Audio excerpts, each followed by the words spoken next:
Welcome to an episode of Cancer Tamer. I'm your host, Dr. Charlie Ferrer. And hi, I'm Deborah Santulli-Barone. And you'll notice that we are actually filming outside of the studio now. We're having some technical issues as we learn how to do this, but please bear with us. I wanted to explain one of the reasons why we're filming outside of the studio. Everybody knows what's happening with COVID, right? COVID is back on the rise, and so everybody's a little uptight, and the mandate from the mayor of you can only go into public venues if you're vaccinated. I'm not vaccinated for the COVID virus because of my immune system and issues with the cancer. And I refuse to be vaccinated because I don't think that we have enough education on the vaccine yet. And Deborah is vaccinated. So, yay, Deborah. So we are doing differences. I don't want this to become a political piece of, do you get vaccinated? Do you not? That's like any other treatment options, a personal issue that I think everyone should have for themselves. That's true. It's really up to each individual and to talk to their doctors and then make a educated guess, a decision on it. Right. And, and some decisions are personal, some are religious, some are medically based. And so whatever your reason is, stick to your guns and stay healthy. It is flu season, right? So be careful with how you expose yourself to others, including your kids if they're back to school. Those little munchkins bring in all kinds of stuff with them home. They don't wash their hands. Yeah, and on that, we do have, we're going to do a little question and answer later, but be careful about the sanitizers that you use. A lot of them have endocrine disruptors, which will affect your hormone balance and affect your health. So be very careful. Yes, speaking of that, especially the ones that are scented, those are synthetic fragrances, just like your perfumes, your hair, your shampoos, your cleaning fluids at home. Synthetic fragrances aren't good. They have these things called phthalates in them, which you said are endocrine disruptors. They can cause autoimmune diseases and put you at a higher risk for cancer too. Right. So be careful. You want to stay clean and you want to keep your hands clean. Notice what you're using. So be conscientious of that. One of the things that we want to do, it's the new year. Yay, 2022. Happy New Year. Happy New Year, everybody. One of the things that we wanted to do was talk about all the things, just do a quick little recap like we do every year about what was done last year with Cancer Tamer and the foundation and all of the things that we were able to do for individuals. So for those of you that don't know, Cancer Tamer helps advocate for women with breast cancer in our community here on Staten Island, as well as anywhere else. So people have been calling us, have been asking questions. We had the wonderful turkey basket giveaway, that we had some wonderful giveaways for turkey baskets. And that's thanks to Mid-Island Rotary, is that correct? Yes, and Mid-Island Rotary and the other Rotaries here on Staten Island were wonderful. Where I think it was over 1,000 people got turkey baskets this year. Not just Cancer Tamer. Some of my people, our people at Cancer Tamer, yes, we gave to some people. Yeah, so we had this wonderful turkey. You got this big turkey, and you had all the fixings for it. And so we wanted to give a big thank you to Mid-Island Rotary and the other Rotaries of Staten Island who helped us be able to do that. For this year coming up, you can always request a turkey basket and always help donate to a I can't say the word, turkey basket. That's funny. So some of the what else did we do? We got to see ABBA at at St. George Theater, thanks to St. George Theater that donated tickets for cancer Yeah. patients. And we Thanks to had you that you like found over out. 20 of our members went Yeah. to view ABBA live in concert. Not ABBA the people, but ABBA the concert, which was so cool because I love ABBA. And so we got some wonderful tickets. Thank you again, St. George Yeah, St. Theater. George, thank you, Theater. Yeah. Some of the other things that we did too, we were going to, last year we went to a few national parks. We got a new vehicle to be able to take people around to help them with their get back and forth to the doctors, as well as just doing fun activities. So we went to Morristown and saw the exhibits there in Morristown, New Jersey.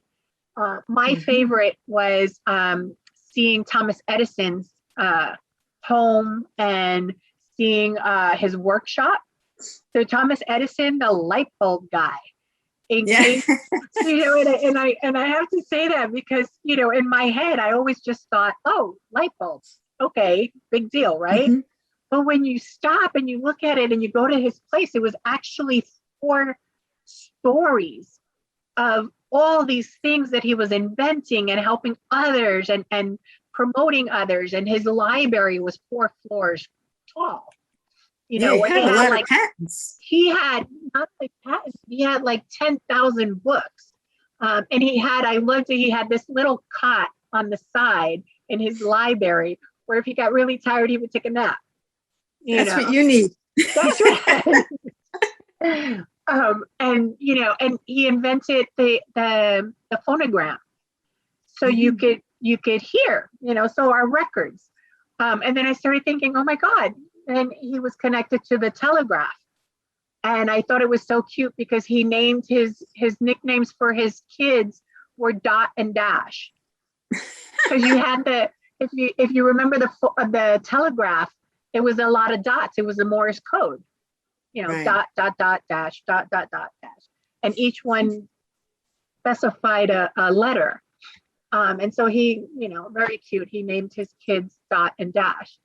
And so, so when you're looking at it, here's the telegraph, the telephone, and now we have iPhones. So, it went from one little thing to more.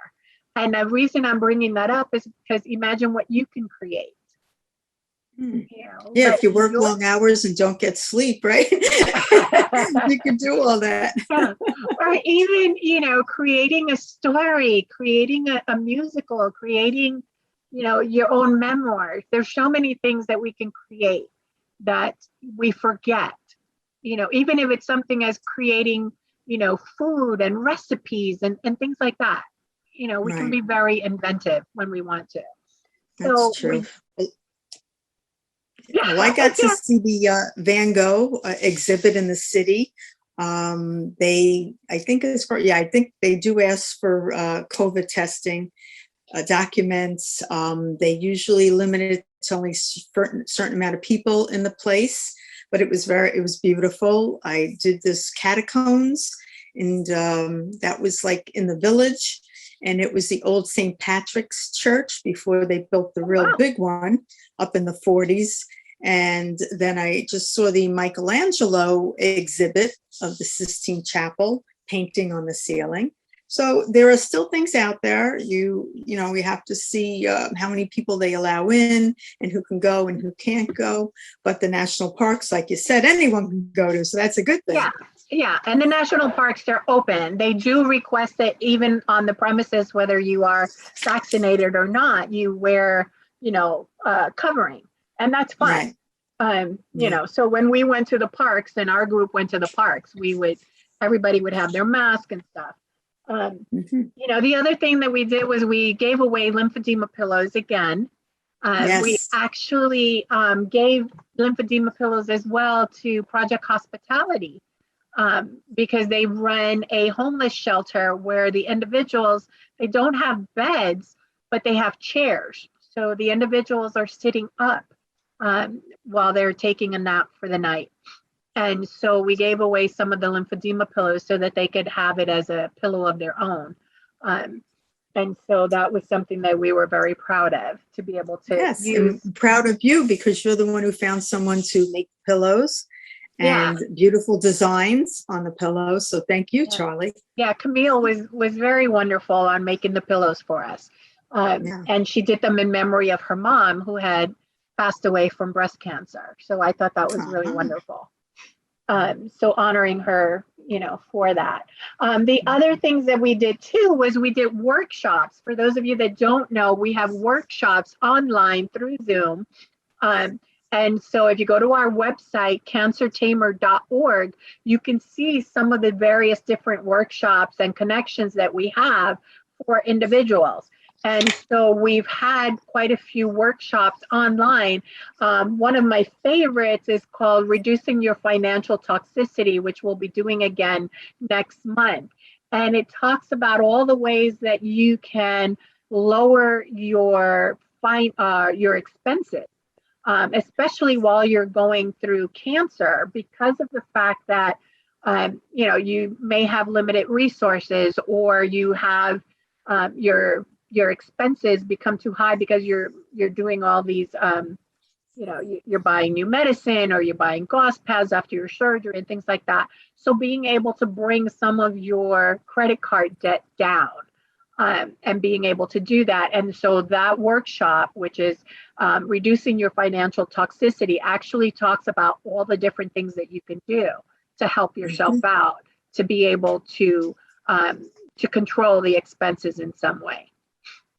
Speaking of expenses, I find it mind-boggling that patients that need CBD oil or CBD pills or vapors for vaping because of pain or neuropathy, that it's not covered by insurance. I've talked to a number of people, number of hospitals, and it's just very sad. And I wish people would lobby, because the New York State medical marijuana program that you have to apply for after you see a medical marijuana doctor, and you can get a card and you can go to these dispensaries. But the amazing thing is you have to pay cash. They won't take a check. They won't take credit cards. So I tend to wonder what's going on. It's cash, and it's not covered by insurance. Yeah. So I want everyone to know this, that hopefully there are people out there, and politicians in particular, that can lobby to try to get this covered by insurance, because there's so many people out there that do not want to take the regular prescribed medical painkillers because they get addicted to them. Yeah. And so something like CBD oil or pills can help without causing an addiction. Yeah, and a lot of that also goes to who runs our medical institutions, which are insurance companies.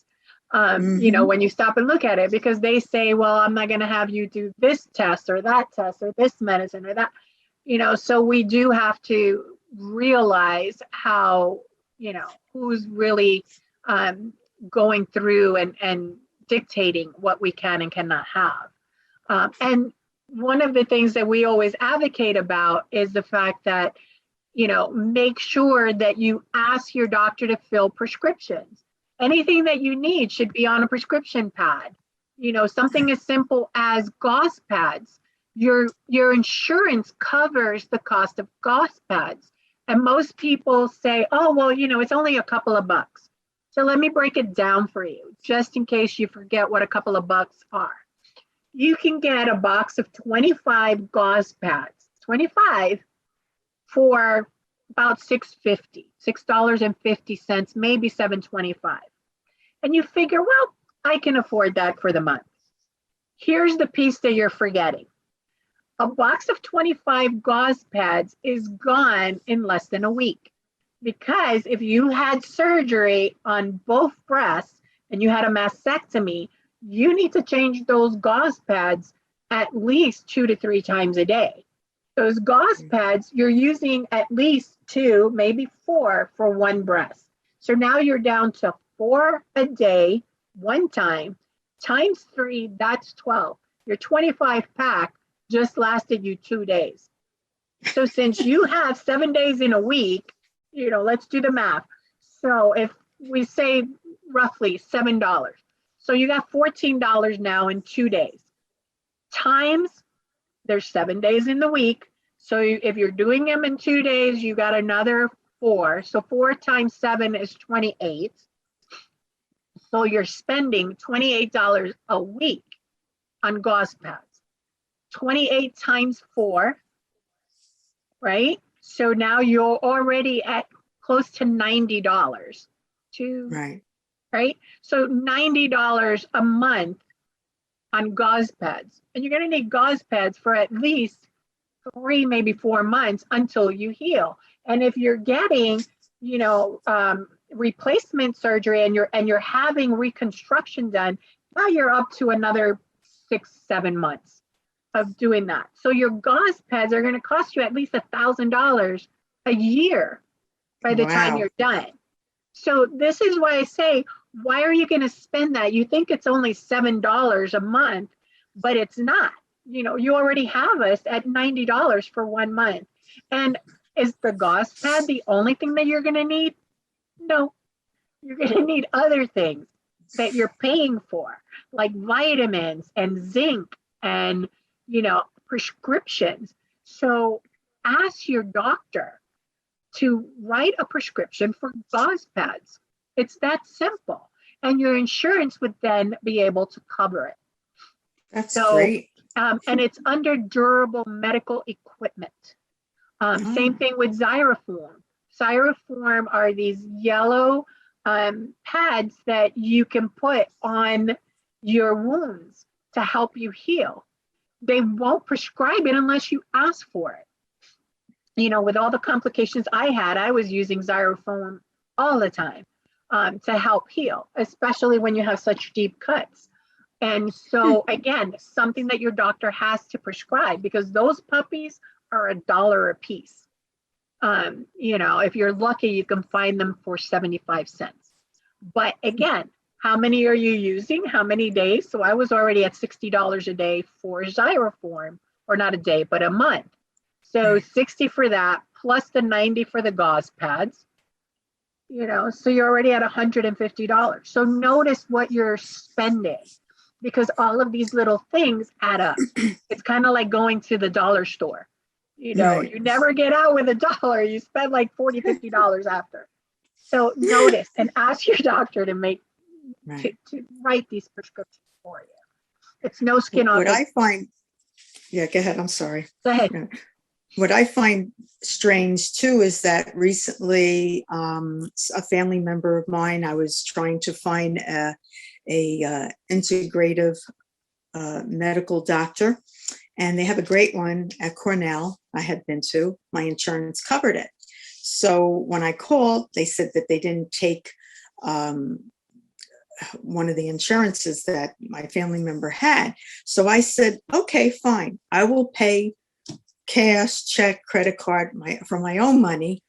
And they said, well, you can't do that. That's illegal. And I said, well, why? And they said, well, if your family member, if we don't take their insurance, you're not allowed, as someone else in the family, to pay for it. That's illegal, and that person could get kicked off of their insurance because you have a family member that can afford to pay it or whatever. I found that crazy. So that is crazy.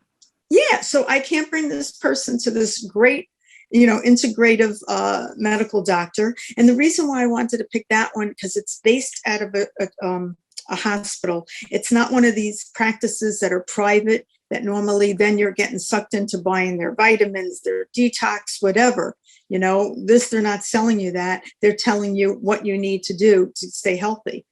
And it's so frustrating because I saved the money to bring this person, and they say, no, you can't. Because if their insurance finds out that they weren't covering it, but you're paying it, no, you're not allowed to do that. So that makes sense. So they want to make sure you don't have money. But they want to make sure you don't have money to pay for it.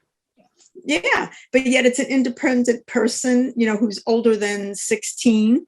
So it's just weird. I mean, like, what if they had a rich uncle that said, hey, I'll pay, and yet, boom, you still can't get it. Yeah. I just find that crazy. Yeah, it gets crazy with insurance. And so that's one of the pieces that we always talk about of, you know, even if they say, well, your insurance isn't going to cover it, because that's a favorite phrase from the medical community. Oh, well, Right. your insurance isn't going to cover it. It's like, okay, my insurance isn't going to cover it. I still want you to write the prescription. I still want you to Right. go through the steps. I still want you to fill this out, because I'll go and fight with the insurance company. I'll go Right. and see it through. Because a lot of the times when they say your insurance isn't going to cover it, it's because they don't want to jump through the hoops, and your insurance Right. will You're cover right. it. I find that a lot of times what's happening is that there's so much complacency going on, so much apathy that's going on in the physician's office, that they're not doing their jobs, or they're not doing it to the extent that they should. It's like they only Mhm. do so much and then they stop, you Right. know. And so it's that part of requiring them to go the extra mile, because that's their job, to go the extra mile. And at this point, we've become a society. So I don't want to just blame the doctors, but we've become a society of complacency. We tend to Yes. do only what's required, only the minimum work, only the minimum effort. And that's why we're in such bad shape right now. It's true. With our families, our relationships, and so on. Totally different topic to talk about, but it is that part of, let's stop being so complacent and let's start stepping up. And Right. if it takes a little bit more energy, then you know what? It's a little more energy, and in the long run, it works. It works better for us. Well, on a happy note, I wanted to share in 2021 that I received a letter from a person that I bumped into. I didn't know this person. I was at the Hilton Gardens for a Women of Achievement Award, not my award, but everybody else's. And she came up to me, this woman, and said, I know you. You're on the show about cancer with Dr. Charlie. And I'm like, yeah, that was like so exciting. She watches the show. She was very excited over it. She likes the episodes. One in particular where we're really talking personal, where it gets to the point where I'm either in tears or Dr. Charlie's in tears, but it really shows the human side of both of us. And, she cried herself when she saw one of the shows, and she said she was praying for both of us in the beautiful letter that she wrote. And she Yes. wanted me to thank Dr. Charlie, and she Oh, calls us the dynamic duo. And I thought, look at that. That was really beautiful to get a really, a fan letter. Isn't that amazing? yeah, it is. And her And name is we Paula. love That's all hearing I'll from say, you, Paula. Paula. Thank you so much, Paula. And it is that wonderful piece. Every time we get emails from you or letters from you, our viewers, it lets us know that we're helping. It lets us know that this is why we do what we do. We try to advocate as much as possible. We try to bring information as much as possible. Everything we learn, we share. Which sometimes people don't want us to share, because we put you on the spot, or we put the physicians in the medical community and every other community on the spot, saying that you need to do a little bit more. Like, stop being complacent, don't be mediocre. So it's funny because we're working out of home, and so we want to we do want to give a big shout out to everyone at Community TV, because Mike and Kenny and Rosemary and Jamie and everybody that works there is helping us out to make sure that we can continue with the show.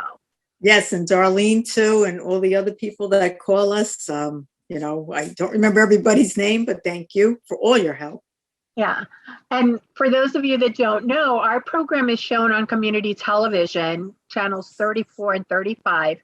You can also watch it on our website, www.cancertamer.org. And again, this is our first show being recorded at home, since we can't go into the studio. So you know, we don't have our fancy table and our graphics, but the people at CTV are going to help us add all of that in. So bear with us for the first couple of shows when we try to figure out how to be in the light and how to make sure that Deborah and I both show on screen, as we're doing it ourselves from home. So this will be interesting. Yes, it took us quite a while to get to this point. But Yeah, Dr. Charlie is very good. I'm not as savvy. She's very good and so got it that's to why this you have point, one and big thank you. screen. Yeah, you have one big screen, one little screen, because we're on two different types of computers. And so they're coming in differently. But wanted to give a shout out to them, but most of all, to give a shout out to all of you who give us the desire and the support for us to continue doing this. Our show is 5 years old. This is our Wow. 5th year. Can you believe that? That's fantastic. Yeah, we started in June of 2016. Was our first show in June of 2016, and now we're into 2022. So in June, it'll be our 6th year. And so all of those shows can be seen on the website, www.cancertamer.org. And on our website, and you can ask questions, write us at info@cancertamer.org. Right. Yeah. So we have about another 30 seconds to go for this show. And so, Deborah, do you want to say anything before we close? I would like to dedicate this show to my friend, the late Linda Gibbons, who I loved and adored, passed away from cancer. And she was a beautiful person, beautiful family and children. God bless you in heaven. And that's it. Thank you. Yeah. And thank you all for watching.